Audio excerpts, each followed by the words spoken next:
Hello दोस्तों, नमस्ते, प्रणाम। कुसुम मिश्रा के अवधी गीत में चैनल में आप सभी का बहुत बहुत स्वागत है। आशा करी थी आप सभी अच्छे हैं, स्वस्थ हैं, मस्त हैं। आप सब बीच तुलसी माँ एक बहुत प्यारा सोहर लेके आता है, लेके आए है। बीच में स्किप न कर जाए, सोहर के सुना जाए। कहिया तुलसा मतलब यहाँ सोहर में बताओ कहिया तुलसा जन्म लेथिन और कहिया तो उससे मतलब नदान रहती, कहिया ब्याह करत थी, करे मने भावथिन। फूलवाचर सुनना चाहिए, बहुत आनंद आवे वाला यहाँ सोहर में।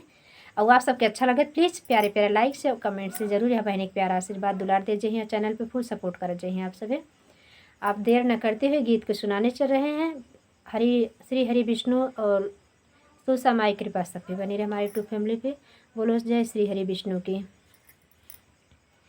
कौन माँ से तुलसा हले कौने माँ से दूध पाती हो सखिया, कौने माँ से रहली नादानित, कौने माँ से ब्याह भैली सयानित, कौने माँ से ब्याह भैल हो सखिया, कौने माँ से भैली विदैयात, के करा मने भावई हो।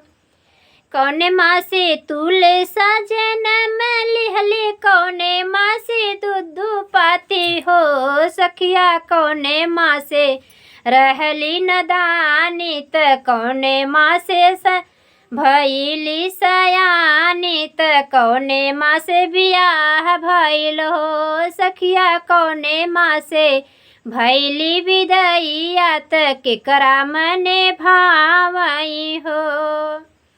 आषाढ़ मासे तुलसा जन्म लिहले, सावन मासे दूध पाती हो सखिया, भादव मासे रहली नदानित, कौर मासे सयान भैली हो सखिया, भादव मासे रहली नदानित, कौर में सयानी भैली हो।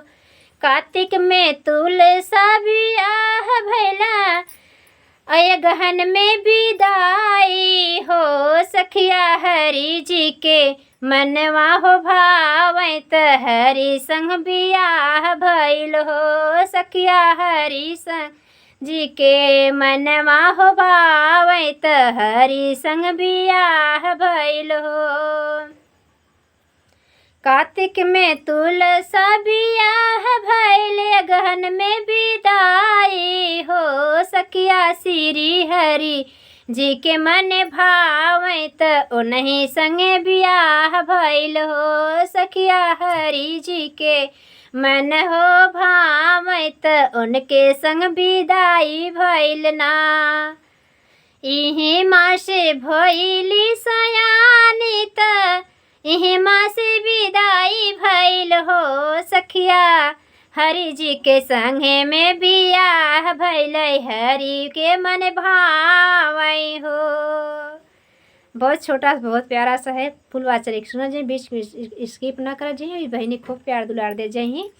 हमारा सोहर कैसा लगा, राधे राधे, जय श्री हरि विष्णु कमेंट में जरूर लिख कर बताओ जी। आप खूब प्यार दुलार दे जाइए।